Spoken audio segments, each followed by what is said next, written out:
I think it just became clearer to me, especially in second year, when my social media started to grow quite quickly, that I wanted to do something in that industry. And just the fact that I was able to do kind of like build that during my time at Cambridge, I think has helped me like push me there. Yeah. Hi everyone, this is the Oxford and Cambridge project. I'm Cleopatra. And I'm Opportune.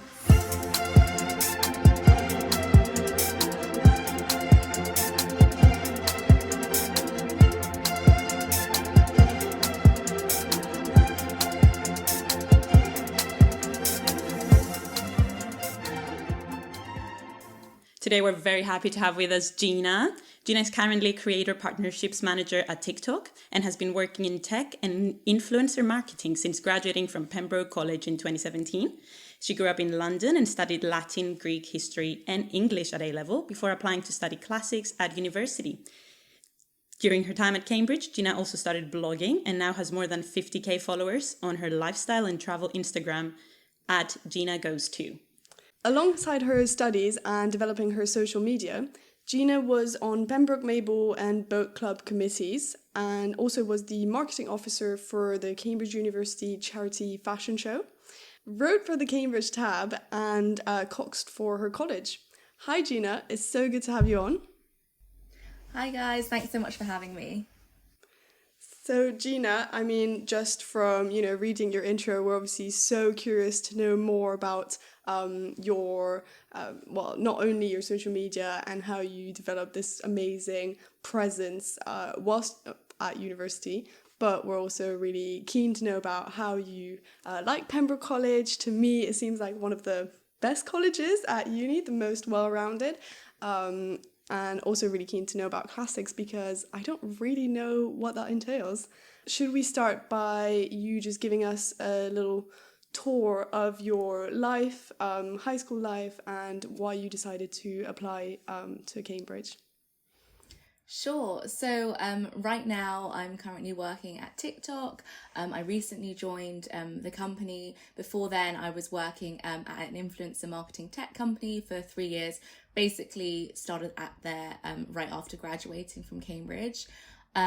Essentially I applied to do classics at Cambridge because I kind of knew from the age of 15 that was what I wanted to study at uni. Basically, my GCSE choices and my A-levels as well kind of steered me in that direction. And I was really fortunate to go to a school where they taught Latin and Greek, and the classics department was really strong. So the teachers there really kind of pushed us towards studying that at university. So yeah, that's pretty much how I kind of got to Cambridge. For me, I guess I always wanted to apply there. I've had a couple of members of my family go to Cambridge, and to me it always seemed kind of like this magical place that I really wanted to study at. So it seems a bit of a legacy in your family to be studying at Cambridge. Had you visited loads before actually going there for university? I did go to a couple of open days where I kind of looked around different colleges and things.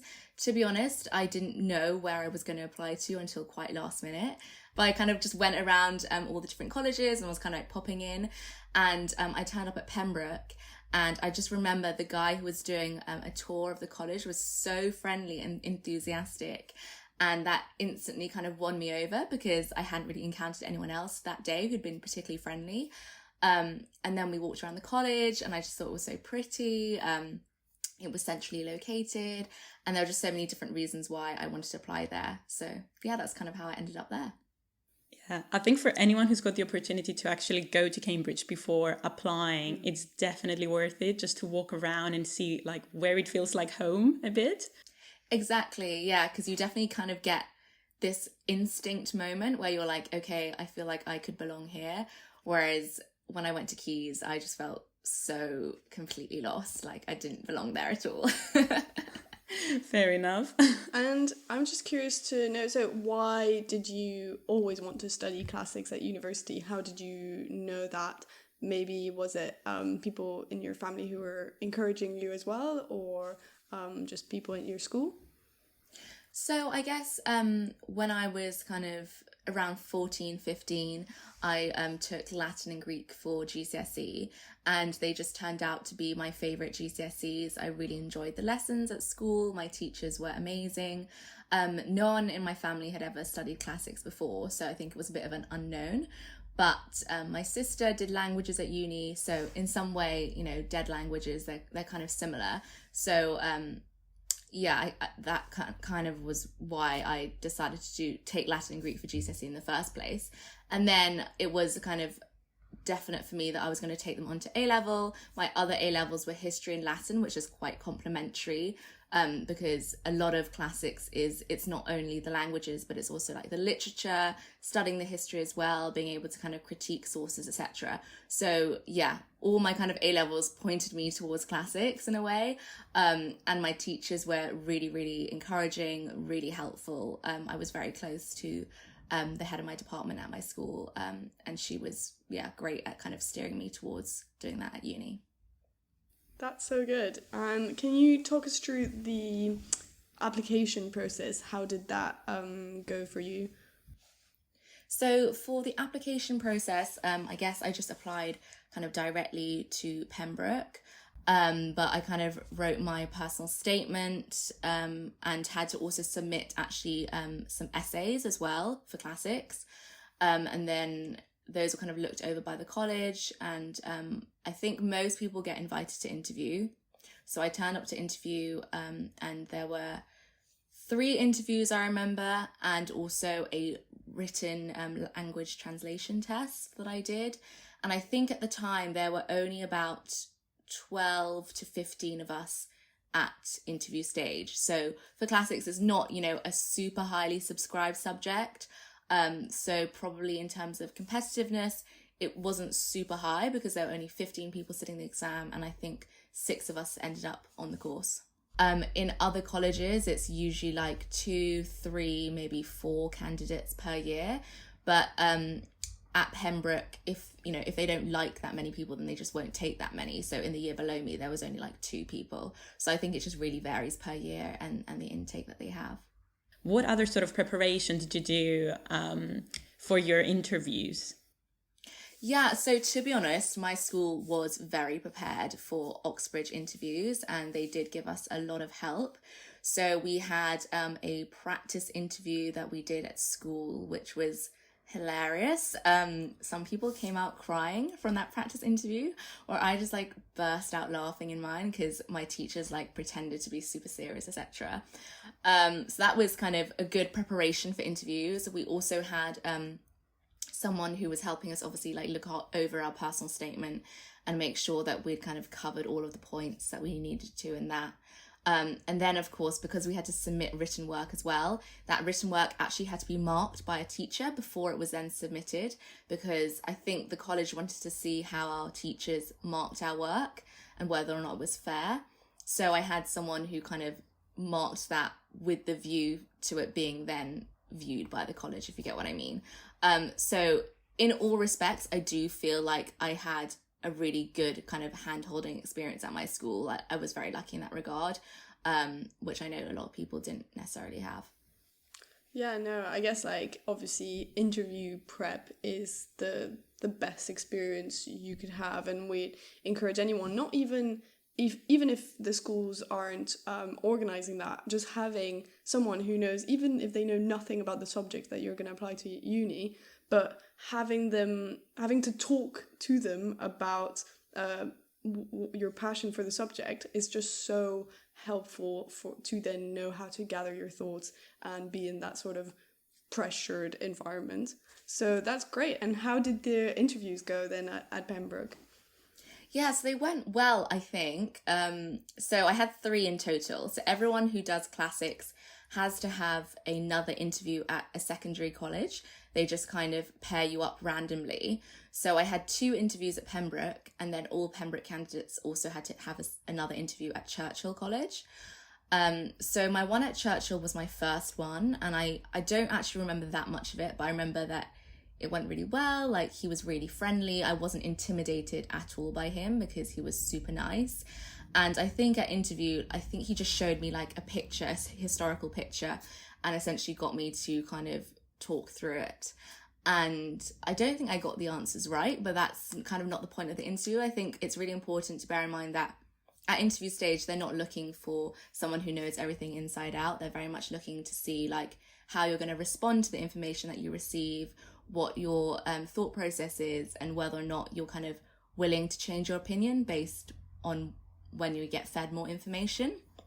So he was really friendly, not intimidating at all.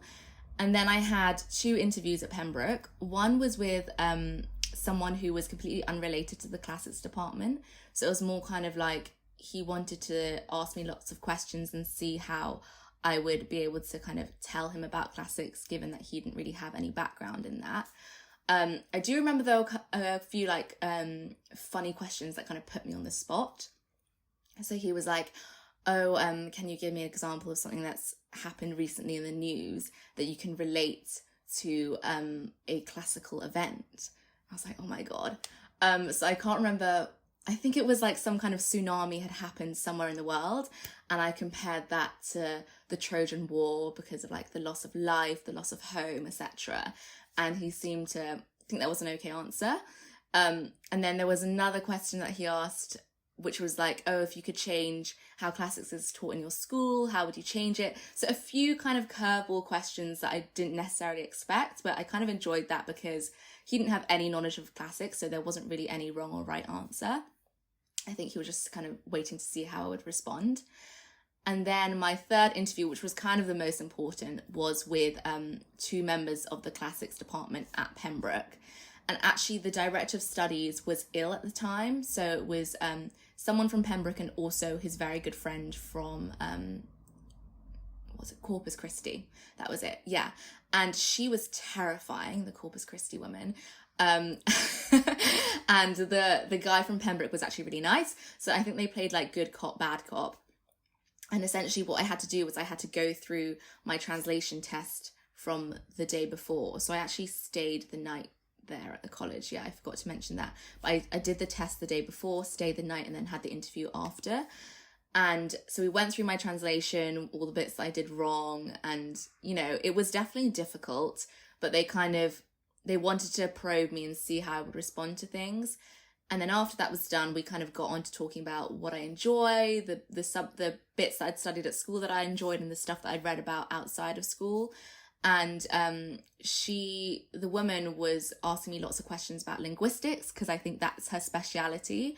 I obviously had no idea that was her speciality. And so she was asking me like, what's the difference between Mandarin, for example, and a classical language? And I had to kind of think about ways of comparing it.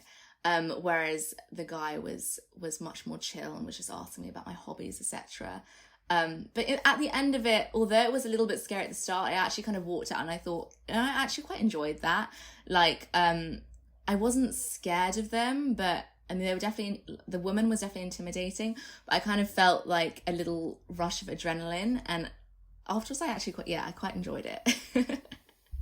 Yeah, and I feel like a lot of those experiences are just very similar to supervisions, because you would do that and it's just seeing how, if you're like flustered to when you realize that you've got things wrong, and how you can deal with being wrong and actually correcting that.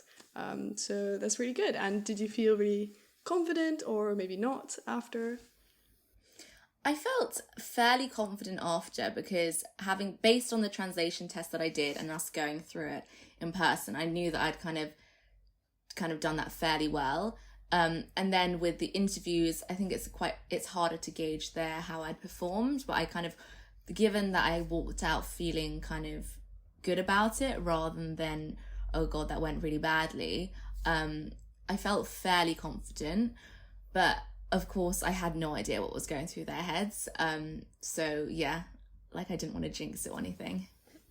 Yeah, I guess the one thing to mention is that you can't possibly prepare for all questions that might come up in an interview. You can prepare as much as you want, and it's great to have sort of mock interviews beforehand, either with your school, if you're lucky enough and they offer them, or with a friend, or maybe reach out to someone who studied at Cambridge from sort of your extended network or something.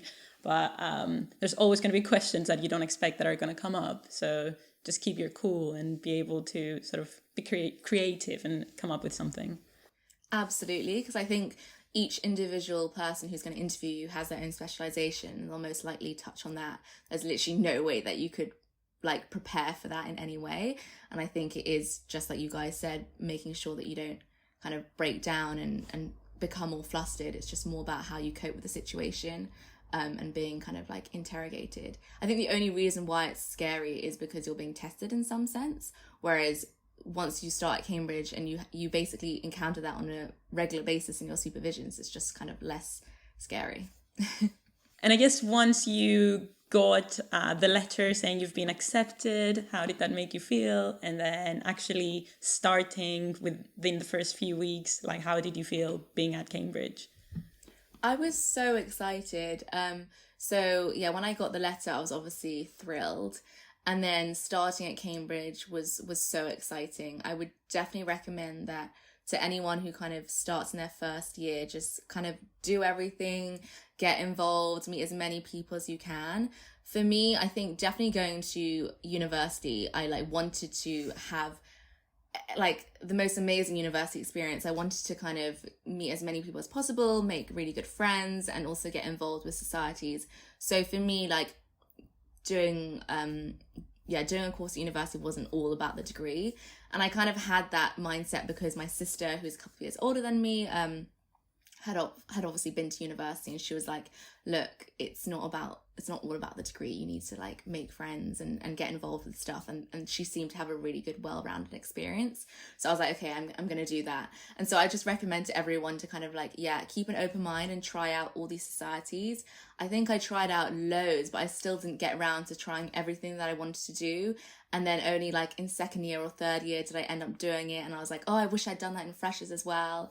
And also keep an open mind with making friends as well, because I think at the beginning everyone is so scared and they want to make as many friends as possible that I think they stick to their like corridor, their staircase, which is actually kind of bizarre, because it's like just because you live next door to someone does not mean that you're going to be really good friends with them. And some of my kind of best friends that I've stayed in touch with are people that I actually became closer with in second year or towards the end of first year. That's such key advice Yeah. regarding friendships and regarding actually trying out new things at university. I think it's quite hard with the academic pressure at Cambridge, and sometimes you forget you're not only there to study. So yeah, just important to remember that you should try out new things and sort of chase your interests. And I'm so glad Cleo and I both branched out of our corridors, because we didn't live on the same corridor in freshers. And look at us now, 3 years post uni, and we're doing a podcast together. So I think the best friends are obviously the one who you get to know as time goes on during your time at uni. For sure. So should we talk a bit about what's included in the classics course? Do you have to do, certain compulsory papers during the first year, and then can you branch out, or how does it go? Yeah, so everyone in first year has to do Greek literature, Greek language, Latin literature, and Latin language. And then there are 4 additional modules that you choose 2 from. So those 4 are history, art and archaeology, linguistics, and philosophy. And you choose 2 out of those 4, so in total you have 6 modules. On top of that, people who didn't study Greek at school have to sit additional papers, I believe, or additional classes. So I remember in first year I was quite lucky because I had already done Greek at uni, but all the people who hadn't had to like wake up at 9 a.m. for extra language classes before lectures started. So that would have been an extra bit of work to kind of take into consideration. So basically all of the lectures are kind of centrally taught, and at the start you kind of do a bit of everything, and then I think when you get to second term, that's when you choose your kind of 2 additional modules. So my director of studies was a linguistics guy, so that was his specialization, so I never actually ended up being taught by him. And then we had 2 other department members at Pembroke, one who taught us Greek literature and one who taught us kind of Greek and Latin language. no, sorry, just Latin language. So for all of my other modules, like Latin literature, Greek language, history, art, I had to be outsourced to different classics teachers at different colleges. So my Latin literature professor, he was a little bit scary, but he was amazing. He was based at Queen's. The lady who taught me art and archaeology was based at Fitzwilliam, and she was really lovely. It's just completely random. So yeah, that was pretty much how the course was divided. Everyone basically has language classes on a weekly basis. So obviously if you're studying Greek for the first time, you have those morning classes, but also during the week we had Greek supervisions in languages and Latin as well. And basically every week that would involve like doing translations, going over that in your supervision, learning vocabulary and being tested on it. So it was quite intense. And then on top of that, we had our literature papers where we actually covered quite a few texts in a term. So I think every term we had to technically read 4 different texts, but obviously you're not going to be reading a Greek text at the same speed as you would read one in English. So there was a lot of like translation, and then also just, reading translations and also kind of just skim reading it, because at the end of the year, we were kind of tested on like our knowledge of the entire book and different themes that we could talk about, as well as having to translate certain parts of the text. So I would say that for an arts humanities subject, I think classics was quite work heavy. Every week we'd have one kind of big essay, so like 2,500 words, which I think is similar for most other art subjects like English and history. But on top of that, you would also have language translations that you would need to do in Greek and Latin, and also vocabulary that you would need to learn and be tested on every week as well. So yeah, I think it was kind of fairly intense, but lectures wise, there wasn't much contact time. Do you have the option of doing any modern languages with your classics degree? Yes, so a few people, there were like maybe 6 people on the course who did Latin with a different language, but they were technically classed as being under the kind of modern languages department. So a friend of mine who was at Pembroke did German and Latin, but he technically wasn't an official member of the classics department. He was officially part of the modern languages one. I wanted to ask about the assessments at the end of the year as well. How were they? Were they mostly essay based or like shorter questions? Yeah, so I think every single paper was essay based. So for literature, I think there was a mix of, you had to translate certain parts of the text that you'd studied, but then you'd have to write essays on wider themes throughout the text. So it was basically like almost like English literature, except you're basically quoting from the Greek and Latin throughout your essay. And then on top of that, we had language papers where it was literally just like translation, which is, for me, it was like, that was my least favorite part because it's quite like hit and miss. And then on top of that, for your additional 2 papers, you'd get essay questions as well. So for me, I took history and art and archaeology. And it would be on things that you've studied, you'd have to write essays about. Cool. Do you want to talk to us about what you found the most fascinating about studying classics? What were like the interesting parts, and then maybe your least favorite? I know you just mentioned. Yeah, so I think, so obviously at school, you literally just learn literature and language, and maybe like you have a tiny bit of history thrown in. But just to clarify, so some people study classical civilization at A level. I didn't. I just studied Latin and Greek, and that is very much based on the language and the literature. So I was looking forward to the opportunity to studying more about like the history and all those other facets. So when I went to Cambridge, I think it's great that you have a wide kind of spectrum of different modules that you can choose from. But by the end of my 3rd year course, I was like, look, I'm done with language. Like, I don't want to have to do any more of this. So I ended up, in 2nd year, you kind of take on all of the same modules that you choose in 1st year. But by 3rd year, you kind of specialize even further. And by 3rd year, if you don't want to do any literature or any language anymore, you don't have to. and I decided to literally specialize in classical art and archaeology. So I did all of my modules in that by the end of the year, and that was by far like my favorite subject. I think there were some really good lecturers in that particular module, and I just absolutely loved it. Whereas by the end of second year, I was just sick of history. I just there was some bits of history because, oh my goodness, there was just so many facts and so many different kind of things to consume that I was just like, I'm done with this. But I obviously know people who really enjoyed it. Yeah, and I guess you were just being strategic at the end of the day. Like for your third year exams, you have to either strategically choose papers that seem the easiest one for you to get a good grade, or the ones that you're the most passionate about, because generally you'll put in more work naturally. So I guess you just did that like all of us, so it's a good thing. Yeah, I guess it's natural. You're not going to like every part of your course, that's for sure. There's going to be parts that you want to specialize in, or that you seem to be a bit more interested in.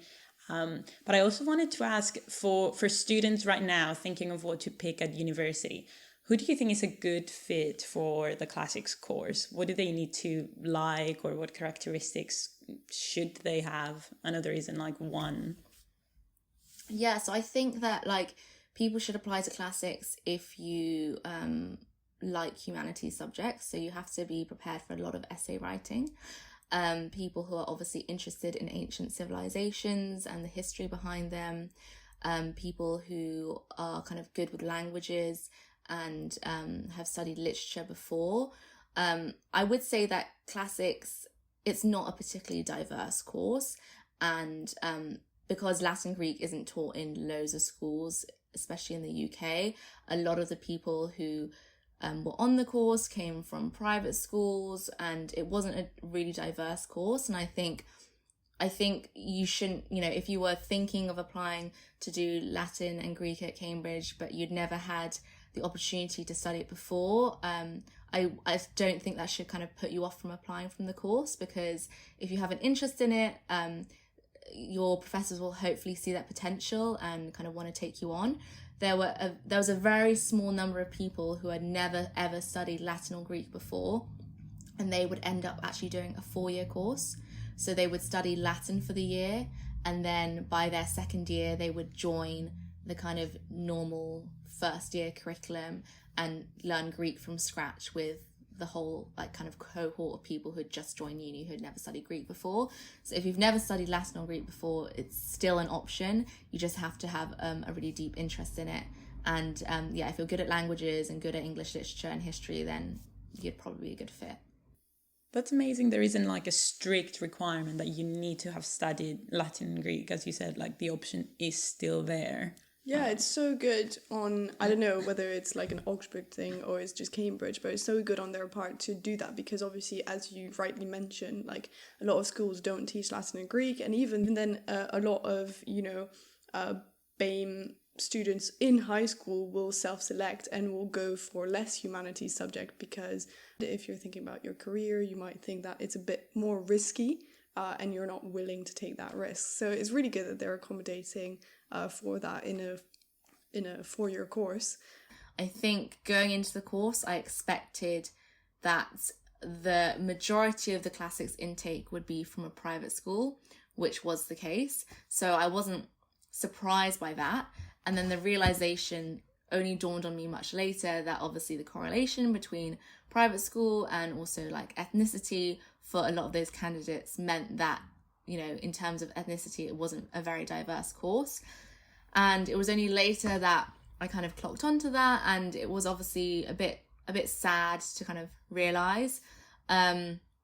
So like what I would say is that, I mentioned this before, but if that's something that is a bit kind of off-putting or something that you're kind of wary of when applying, I wouldn't let that kind of affect your decision, because at the end of the day, you don't actually necessarily have to hang out with like all of your course mates all the time. We're just kind of there for your lectures. So, even if the course itself is not super diverse, like there are other diverse people around the university in general, and that's actually where I spent the majority of my time, was hanging out with people from college rather than my course.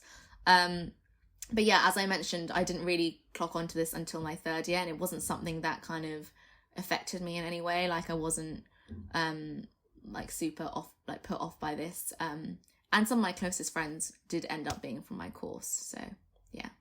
What would you say? I know you're obviously seem to be super happy about having chosen Pembroke in classics. Would you say Pembroke is the best college for classics? I think Pembroke was definitely a good college for classics in that our director of studies was quite highly regarded within the classics department, and in terms of funding, he was able to get quite a lot of funding for his department, so he was able to take on quite a high intake of students every year, maybe compared to some other colleges. But I do have friends from other colleges who had a really, really positive experience as well with their classics departments. So I think for me, I chose Pembroke based less on kind of the course availability there, but more on the general feel of the college, because I do feel going to university is not just about your degree. You've got to enjoy the college that you're at, the kind of people that you're interacting with, and the things available to you. So for me, it was kind of like the college that hit all of those points that I was looking out for. Definitely. And could you then tell us more about Pembroke? I guess just to start with, could you describe Pembroke in a sentence for someone who's never been to Cambridge before? Yeah, I would say it's about a medium-sized college, which is quite old if you kind of like the Heritage College, really centrally located, and has a generally really friendly, enthusiastic, open kind of ethos. So I would say that there are certain college stereotypes that people have gotten used to, and I feel like people just don't really have a stereotype for Pembroke. Like it's usually the place that people say is really good for brunch, or people are really friendly there. And I would say like both those points are true. Like I said, when I first went for the kind of tour of the college, the thing that really struck me was how friendly the guy was who was showing me around. And the porters there are really friendly. Like it's one of the few colleges that is open to everyone. So you can go and visit there any day of the week and have a look around without having to pay anything. On top of that, it is just really pretty. Like the gardens are pretty, all of the buildings are quite nice and they fit together quite well. And it's not an overwhelmingly large college either. Although they have actually just received like a huge round of funding, and they are kind of like building a kind of second site over the other side of the river. But I think they're focusing more on kind of expanding their grad offering rather than their undergrad offering. One thing that I would mention is that it's not a college that's on the river, if that's really important to you, but it is basically like a short walk away from the river, because Queen's is just kind of down the road.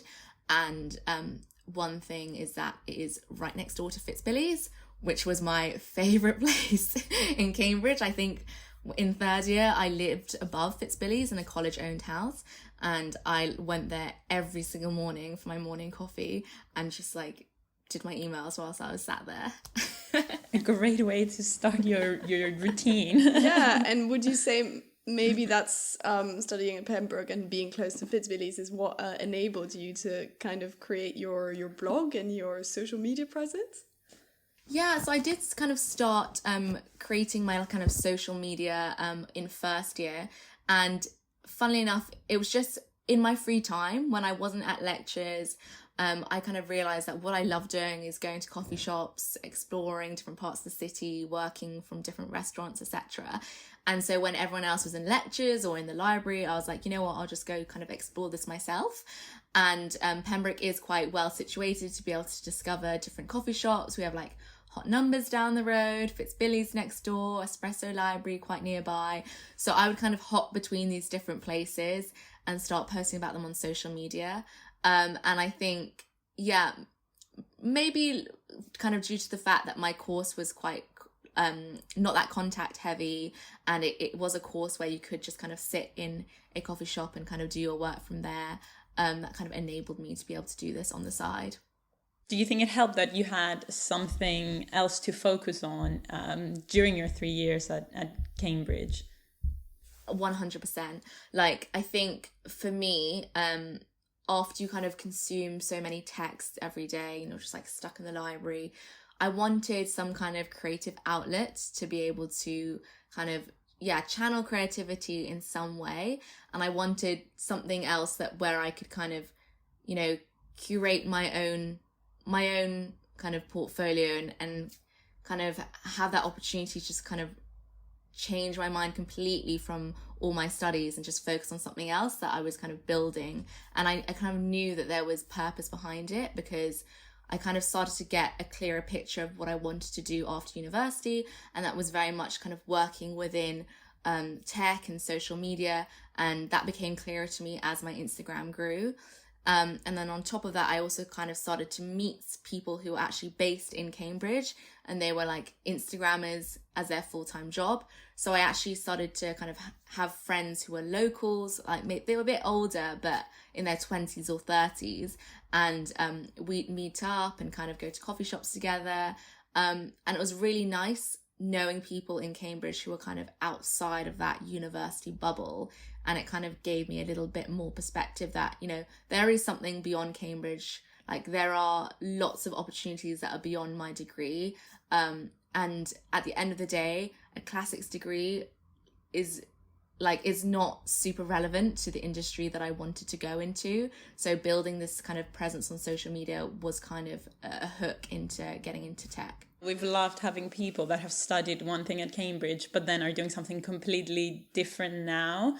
And we're always interested in seeing how their Cambridge experience and their degree sort of shaped that decision, or is helping them still, even though it might not be directly relevant. A classics degree is often not going to be that relevant to you, except if you want to be an academic. But at the same time, I feel like for the few people, we were talking about this earlier, for the few people that we know who have done classics, they've all been like very creative and very like, I would say a bit entrepreneurial and, liking poetry, and for you, like just creating something from the ground up. So I would say it actually gives you the skills. Maybe it's classics, maybe it's just the Cambridge experience overall that really gives you the skill to like succeed and do what you want at the end of the day. So funnily enough, I kind of feel like my degree is not at all relevant to what I'm doing now. But the fact that I had that time to explore my social media and build it up alongside my course is how I've kind of been directed into, the career that I have now. I think I knew from the start, so studying classics at uni, people tend to go down several different paths, and that's kind of either something corporate, so a lot of them kind of end up doing a law conversion and becoming a lawyer, or they go into teaching, or they do something kind of sort of quite classic, like join a graduate course, like maybe the civil service or something. And I just knew that I just didn't want to do any of those things. I wasn't really worried and thinking the whole time, oh, what am I going to do after uni? But I think it just became clearer to me, especially in second year, when my social media started to grow quite quickly, that I wanted to do something in that industry. And just the fact that I was able to do kind of like build that during my time at Cambridge, I think has helped me like push me there. Yeah. I guess that Cambridge has a really nice aesthetic, really nice backgrounds. That must have been helpful. And Pembroke, I mean, just going back to your college a bit, your college is so aesthetically pleasing, and obviously the brunch is good, but also it's really renowned for its formals as well. Like, I think you have a really good chef. Yes, that is what Pembroke is really famous for, is that we are another college the only college in Cambridge that offers formal every single day of the week. And the chef, like, there's a rumour going around that he used to work in a Michelin star restaurant. I'm not entirely sure about that, but the food was very good. That's what we heard. So the food is a really good offering that they have as well. But in other regards, it is a really pretty college. It's also fairly well-rounded as well. So, like, there are loads of societies going on. And to be honest, Cambridge is quite good in most of the sports. Like, in most of the cuppers and kind of boat race leagues in amongst all the colleges, Pembroke does usually sit quite high in like the rowing charts, the football. Pembroke wins like football almost every year, and like lots of other different things. So yeah, all reasons why kind of I wanted to study there. And can I ask more about accommodation as well? I know you mentioned third year, I think, that you lived in a house. Like, how does it work? So in first year, everyone is on site in college. I was in the kind of modern building called Foundress Hall, and I think about 50% of freshers lived there, and then others were kind of scattered across different older staircases, etc. But first year was great because it just felt like everyone was together. It was so much fun. And then in second year, everyone gets put in this random ballot. So you kind of choose to live with 2 other people, and then everyone gets put in a ballot. And basically, you just get your names picked out of a hat in random order. And based on that order, you can basically pick your accommodation. And Pembroke has houses kind of scattered all across the city. So obviously the ones that are the closest to college are the ones that are the most, most attractive. So I think in second year, I wasn't like particularly high on the ballot, but I ended up being put in this house near Selwyn College. And it was this massive house. It was actually several houses that had been knocked together. So essentially it was like 30 of us in second year who were all friends who ended up living in this massive house, and it had several kitchens, like lots of different bedrooms. So it was actually quite fun. The only kind of drawback was that it was one of the ones that was slightly further away from college. By third year, again, I was put in the ballots, and third year always gets priority over second year, so you're kind of higher up in the ballot. And so I managed to be in a house that was like right next door to college, literally across the road from Pembroke and above Fitzbilly's. And I was living with like 10 other girls who are all close friends of mine in my year. So that was great. We had a great time. But if you like get a really high first or something, you in third year can choose to live in college. Yeah, that's kind of, I guess, how our college did it as well. We had a randomized ballot, and if you end up being really low down in the ballot in second year, then you get pushed back up, and it's kind of the other way around in third year, so that obviously you get a chance to be in an accommodation area that you enjoy, and obviously you get to be in groups, so if people are higher up than you, they can push you up, so that's really nice. I think that was exactly how it was done at Pembroke, yeah, because I think if you were at the bottom in second year, like you'd get higher priority in third year just to make things a bit fairer. Yeah. Makes sense that it would just reverse, I guess. Definitely.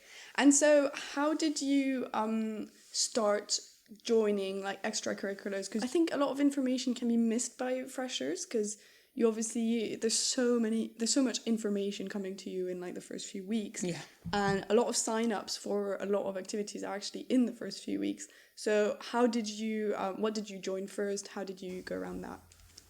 Yeah, so I think I definitely was a little bit overwhelmed with all the different things on offer, and also I wanted to try new things, but I had no idea what I was going to like as well. So I think I went to the University Society Fair, and then I also went to my own college society fair. So yeah, a lot of information going around, and I think I did miss sign-ups for various things. In first year, I think I started off knowing that I wanted to take part in drama of some kind, and then also maybe write for a paper. So I think I ended up writing for TCS, the Cambridge Student. I did a little bit of writing for them, and then I also started writing for the Cambridge Tab as well. And then I also wanted to join Pembroke has a drama society called the Pembroke Players, so I joined that as well, and I was in a couple of plays. But by like second year, I realised that I actually didn't enjoy doing either of those things anymore, and I wanted to try lots of other things. So I think at the beginning of second year, I started rowing. Pembroke has a really, really strong rowing department. Like it's usually quite high in races, and also a lot of people take part in the rowing society. So as a kind of social element, it's quite a popular thing to join at Pembroke. So I decided to join that as a Cox. And then for second and third year, it was like quite a big commitment that I did. And then I stopped writing for the Cambridge Tab. And by third year, I was like, I really want to kind of be hosting events and being on the committee for like the May Ball and the fashion show. And to be honest, those were two of the best things that I did whilst at Cambridge. The May Ball especially, it was so much fun. It was such a big commitment that kind of took, a year's worth of dedication and a lot of planning, a lot of time. But it was one of the most rewarding things that I did at Cambridge. I think it gave me a lot of kind of organizational skills. It was so rewarding to kind of see the whole thing come together on the day. And also in terms of camaraderie, you kind of got to know a group of other people in college really closely across different years. So that was a really nice opportunity as well to meet people who weren't necessarily in my friendship group. Definitely. What did you do, just out of curiosity, in the Pembroke Mabel? So I was the food officer. So I kind of organised all the different food caterers that we had at the ball, and that was really fun because I got to go to lots of different tastings. I also got to kind of make different contacts within Cambridge from caterers, etc. And also it did require me to kind of get to know some of the staff at our college quite well. So I had to liaise quite closely with our catering staff, and I ended up kind of, meeting with them on a regular basis, when before that I had absolutely nothing to do with them. So it was nice. Thinking back, it's crazy how much you were able to balance during your time at Cambridge. Yeah. Because it can't be almost a full-time job to be able to plan a May week event, to be honest. We've both sort of done it, even more than me. And I just know it's such a massive commitment. So how were you able to balance studying with your extracurriculars and then your social media as well? And also, I guess, self-care and sleeping. So for me, honestly, I'm the kind of person who can only work under intense stress. So I did leave things until very last minute. And also because I knew that I wasn't really aiming for an incredibly high grade, I didn't kind of push myself as hard as I maybe could have, because I wanted to focus on all these other commitments that I had. And at the end of the day, I'm glad that I did so, because I was able to kind of juggle all of these extracurriculars, which I think were some of the most rewarding things. So being able to take part on the May Ball was so rewarding, and also being able to kind of cox for my rowing club was also something that I would never have had the opportunity to do elsewhere. And yeah, a lot of early mornings for that, a lot of dedication, but there was such a good feeling of team spirit. And I actually really miss being out on the water nowadays. I just think that feeling was so magical. So I would kind of miss that as well. And then also the fact that I was able to build my social media has obviously kind of helped lead me towards my career. So in some ways that has actually been as important as the time spent on my degree whilst at Cambridge. And also I didn't want to kind of compromise on my friendships, because at the end of the day, those are the people that I've stayed in touch with now, and investing in those friendships rather than spending kind of extra time in the library that I didn't necessarily need to has really kind of proven to be worth it. I definitely agree, and I think that I find myself telling that to my little brother now, because he's in third year at Cambridge studying law, and I really sat him down and had a talk with him, saying okay, will you want to graduate with a first class degree? You have to be extremely sure that you want to, because now is the time to take that decision. And if not, that is so fine. That is okay if that's not in your plans. But if you do, you need to prioritize that over any other things. And for some people, they're absolutely fine with that. For some people, you'd rather, get a 2-1, which is still an amazing grade, or any other grade really, and want to make the most of your time. You literally prepared for your career during university, right? You juggled the two. So I guess it just comes, people often think oh yeah, I'm going to get a first because I really want to make the most of it. But actually that doesn't mean, making the most of it doesn't really mean just the grade. It's a personal choice at the end of the day. So some people are there for the academic challenge and that only, and that's completely fine. That's what they want to do. Some other people want to get the fuller experience, and that's also fine. And to an extent, it sounds like Cambridge did facilitate and help you get to the place where you are now, but it wasn't necessarily just your degree, but just the whole experience. So that's important that you sort of embraced it and did take the opportunity to do everything you could at the time. Yeah, I'm so glad. I'm so grateful for all of those memories. I guess you must have still felt the pressure of being at Cambridge or having to balance everything out. So do you have any tips for how to manage that? Either just social life or having good friends or anything like that? Yeah, I would say that you're obviously under a lot of intensity when you're at Cambridge. Like, the term is only 8 weeks long, and so it's not like you can kind of delay work for a week. So if you, let's say, weren't able to stay on top of 1 week's essay, you can't really push that to the next week, because then you're going to have another essay to do. So I would say that time management is really important, and like, if you are struggling, you should definitely say something to someone, so maybe they could be a bit help you. I think in general, professors, if you kind of say to them, look, like, I'm really struggling with this, I need a little bit of extra time, they usually are happy to give you, a couple of days leeway, like that they know that, you've got a lot of other things on your plate. But I would just say, don't be afraid of speaking out if that is you. On top of that, I would just say that kind of surrounding yourself with people who are really supportive is great. I think it's never a good idea to kind of just lock yourself away in your room and bottle up all your stress. I know quite a few people at Cambridge did do that, because it is such an intense environment. And you have obviously a lot of people who are very academic and maybe not super sociable, and they will lock themselves in their rooms and kind of deal with all of this pressure themselves.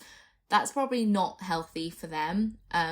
And so I would just say, kind of talking about it with friends is just going to make it so much better, because everyone's going in the same experience. Like, all of my friends were kind of stressed as well, juggling all of their different things. But if you're all kind of like stressed together, it kind of makes it fine, because you're just like, look, this is the norm. It's not the end of the world. At the end of the day, if you don't hand this essay in, it's not actually going to affect your end of year grade. For classics, we had all of these essays throughout the year. They didn't count towards anything. The only thing that actually counted was our third year exams. So to be honest, if you'd messed up every year until third year, nothing would have happened. So it's not worth kind of losing lots of sleep over. Definitely. And then, given your social media presence, for students who want to be, I don't know, like vloggers or influencers, what would you recommend to them? Yeah, I would say that it takes just as much commitment as it takes to your degree. So if you're struggling to balance the two, you're going to need to kind of choose to prioritize one. With social media, if you want to grow a following anywhere, you're going to, like, on any platform, whether that's Instagram, YouTube, TikTok, you're going to have to make sure that you're posting consistently, and that you are producing really good quality content, and that you are engaging with, other people on social media. If not, you're just not going to grow. So that does take up time. It takes up commitment. So you're going to have to really want it as much as you kind of want to get a good degree. Thanks, Gina. And I also wanted to ask a sort of, double question. I wanted to ask about what you felt was maybe your biggest regret now looking back at university, and on the other side, what your happiest memory is from university. So I think probably biggest regret would definitely be in first year, kind of going into things like thinking, oh, I have to be a certain way to fit in with people, and also not taking grabbing all of the opportunities that I had available to me. So I think in kind of towards the end of first year, that's when I kind of made all of my best friends that I'm still very much in touch with now. And it's also when I became acclimatized to like juggling all my extracurriculars with my degree. But in the first 2 terms that I had at Cambridge, like, I was really enjoying myself, but looking back now, I would say that I probably was a little bit lost. And that was because I think first off, I didn't take full advantage of all like the different extracurriculars. So I just didn't know what to choose. I think I was a bit overwhelmed. I think sometimes I just like pick something because my friend was doing it, because I was like maybe a bit intimidated to turn up to something alone. And that was just like really dumb, because I shouldn't just like pick drama just because my friend was doing drama. I should have kind of gone to, you know, a society for something else completely. And also I think I was very quick to kind of just make friends with people and be like, okay, like they're my best friend, but actually I'm no longer friends with those people that I like made in freshers. And I remember my first time, like we were so close, we did everything together, that maybe to the point I didn't let myself kind of meet other people that I could have been really good friends with, because I was so consumed with spending all of my time with this group of friends that I made within freshers. And it's like they were just people who literally lived on my corridor. And looking back now, like I'm literally only friends with one of them. Like after the end of first year, I basically kind of sort of drifted apart from the others. So I would just say, yeah, take your time. Like you don't need to rush. The Cambridge term is short, but over time you'll become used to everything and you'll meet all of the right people who you'll end up being close to. Yeah. Such a good tip. And yeah, I feel like I had that insight also from my older sister who went to university the year before me. The one thing she told me really was like the people that you'll meet in Freshers Week will probably not be your friends. So try to meet as many people as possible, because you don't want to stay in a group that actually you don't have the same, you know, interest with people. The only commonality is that you're in the same staircase, which is, you know, it's crazy. not enough. No, exactly. And what about your happiest memory at Cambridge? Honestly, my happiest ever memory, like my happiest day, I think, was in second year when, just like during May Week. May Week is just the most amazing time, isn't it? Like everyone's finished their exams, everyone's like running high on like joy and adrenaline, and you're just kind of going from event to event, and you kind of wake up and go to sleep at crazy times, and you just like put on a ball gown at like 4 p.m. and then you like are still wearing it at 4 a.m. the next day, and it's just an amazing feeling. And I think in second year, like there's no bittersweet kind of feeling, because you're not ending anything. You've still got a whole nother year to look forward to. By second year, you're pretty like, you know, secure in all of your friendships. For classics also, second year exams were notoriously the hardest year of all. Like second year, for some reason, over third year was way more difficult. So when we'd finished exams, it was just like this feeling of joy where I was like, I will never have to ever do Greek, Latin or Latin language ever again. So yeah, May Week was just this, yeah, incredible experience that I think like you don't really get at other universities. Yeah, I think talking about May Week always makes us very, very nostalgic. And I echo your point that, you know, during exam term, you almost sort of forget why am I here? This is so difficult. You can't really see the light at the end of the tunnel. Yeah. And then May Week comes round and you remind yourself, this is why I'm here at this great institution. You have fun with your friends, and it's just an amazing time. Yeah, I definitely, second year was my favorite year, just because of all the reasons you've listed. You know, you're secure with your friendships. There's no bittersweet ending to everything. And second year is still the moment where, for me, in third year, I really became a grandma, and I started, you know, really doubling down on the revising and third year exams. Whereas second year was just like carefree, still, energy filled, young, opportune. Just going to all the balls and having fun. So yeah, I definitely echo that. Yeah, definitely take advantage of May Week. Yeah, I would definitely say that as a piece of advice actually to anyone, which is that like, although at the time, you know, the tickets to May Week seemed super expensive, I would still just say save up and go to as many as possible, because that feeling of going to May Week when you are at Cambridge is so different to any, like, it's just so different to any other experience you'll ever feel. I have actually gone back to my college's May Ball as an alumna, and it's just not the same. It's it's completely different to actually being a student at Cambridge at the time. So go to as many as possible if you can. Yeah, and you can generally always work maybe for the whole event or half on and half off during the event, which allows you to, get half the ball for free when you work for the first half or vice versa. Do you have tips for surviving May Week if you do a lot of events like that? Well, to be honest, I don't have great tips because I think one May week I literally went to like 3 balls in a row. So I literally was like going to bed at 6 a.m. and then waking up like 12 hours later to go to another event. So actually I would just say, if you wreck yourself in May week, it's fine because you're never going to get that opportunity again.